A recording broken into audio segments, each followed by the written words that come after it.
Hey there, kiddos, and welcome back to the channel. I'm Uncle Frank, and that you are having a great day. And in today's video, I'd like to sit back in my very squeaky chair, relax, and have a little conversation with all of you guys where I ask you a question.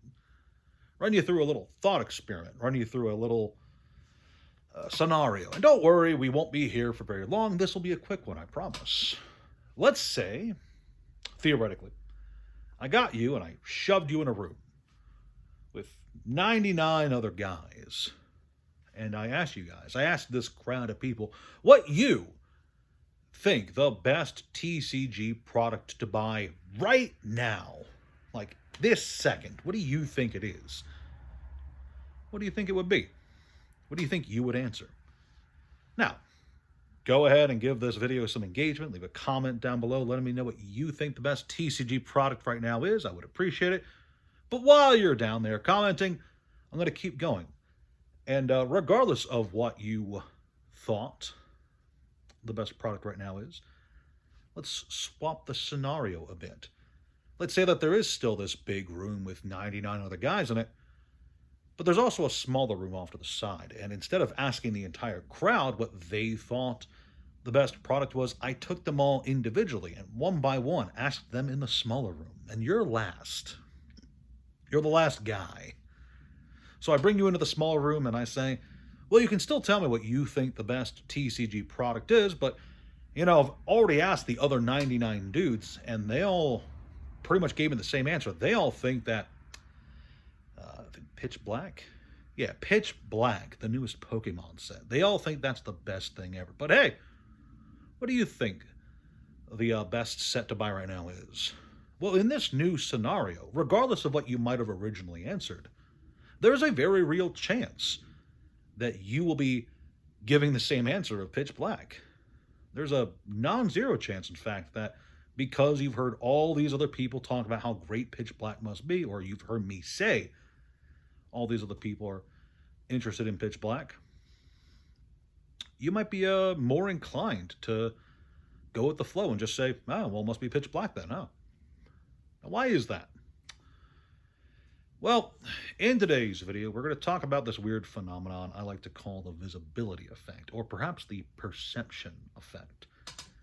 You see, in the world of finance, and not just TCG finance or collectible finance, but finance in general, the perception of value alone can create value. The perception of desire, interest, etc. is enough to move markets. If enough people believe that something is valuable, that alone can make something valuable, regardless of its rarity, its application, its use case, or how good it is as a product. And you can see this time and time again, not just, again, in the collectibles world, but throughout financial history. People being interested in something makes it valuable. A good example from recent times is those stupid monkey JPEGs, where you had a bunch of social media influencers swearing up and down that this was the future. Everybody's going to throw billions of the blockchain so that they could get the monkey JPEGs because they're worth money. It didn't last too long, but it was funny while it lasted, wasn't it? You see, the perception of desire, the perception of value creates value and desire. The inverse is also true. You know, some rotting old box from a card game that nobody cares about, sitting on a shelf for months on end, years on end, without any real movement, any real interest. You know, no one's really all that interested in the pools. There's no cool chase cards there that everybody's interested in.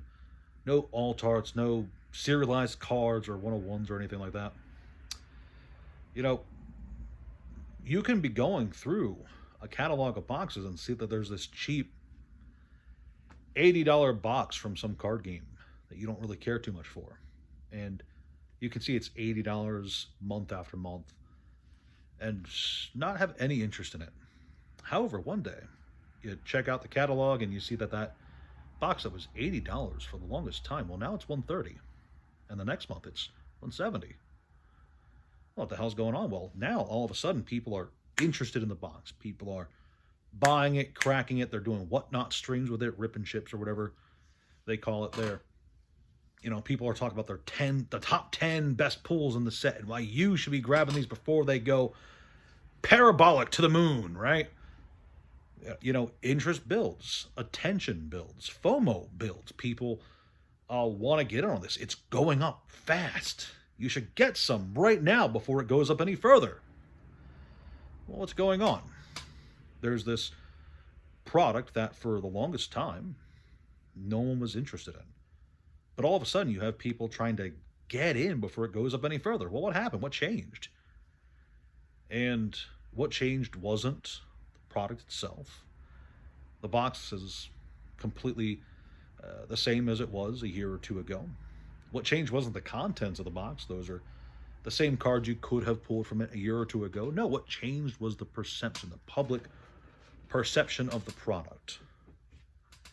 And that perception alone is all that matters in a lot of markets. And I cannot stress that enough. A long time ago, I talked to a very smart man who gave me a lot of advice, not a lot of it that I followed, all right? But he once told me that the stock market is an awful lot like a restaurant. And if you pass by a restaurant and it's empty, there's no one there, no one eating there, still has staff, still has chefs, but there's like one guy who goes in there every so often, enjoys his meal and moves on, right? Well, maybe you might be interested in checking that place out one day, but it's clearly not the greatest spot ever. You'll move on and you'll go on to your McDonald's or your Wawa's. People have Wawa's, right? That's a restaurant, I think. Or is it a gas station? I never remember. But anyway, one day you pass the restaurant and there's a line of people outside. Wild. Well, it changed. It wasn't the menu. No, it was interest. Interest changed. A horde of people are suddenly super interested in going to this restaurant. A lot of cars have been by. Very lot of cars have been by. Markets are an awful lot like this restaurant here. Nothing changed, but the perception of interest changed. And when it comes to the collectibles world, perception can be both a crutch and a useful tool, especially when it comes to accumulating product that you're confident in and you think could be very valuable down the road, but nobody else is super interested in for whatever reason.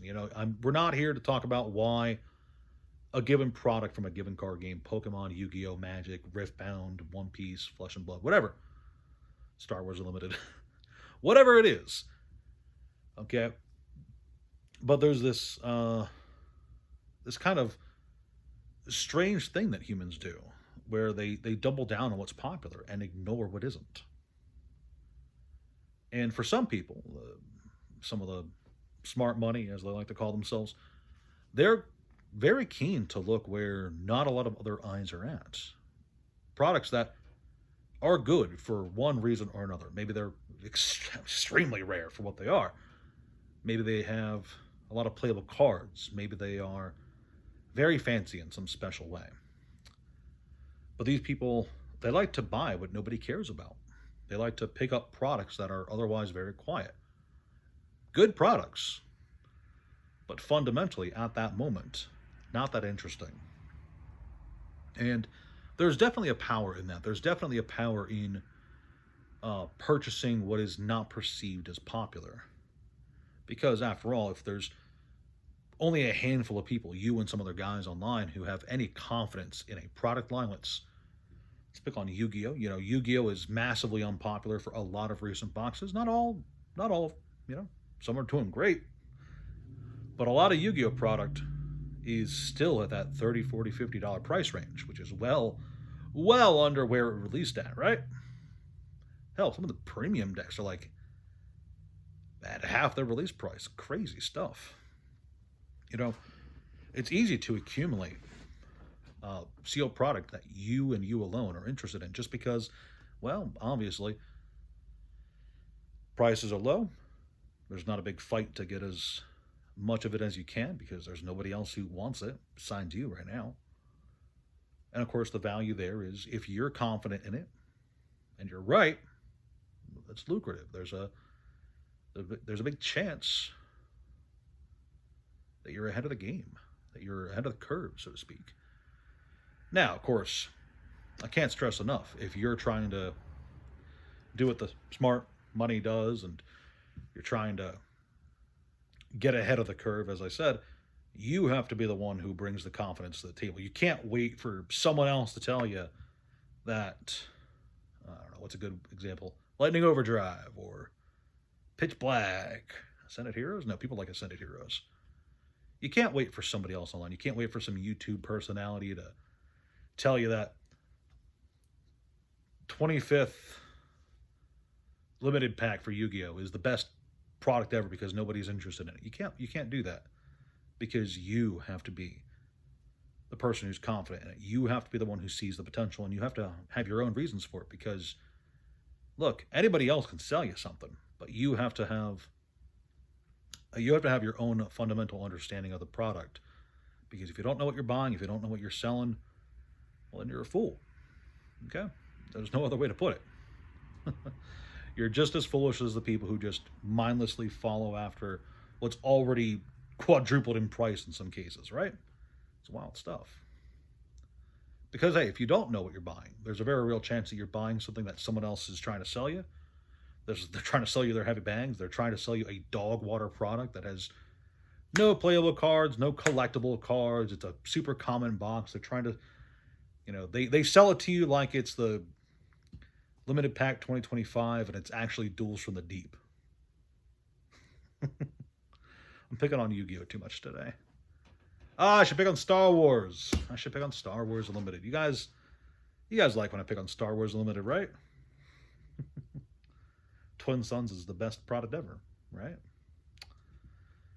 But what I'm trying to say in this video is that too many people chase what's already grown, okay?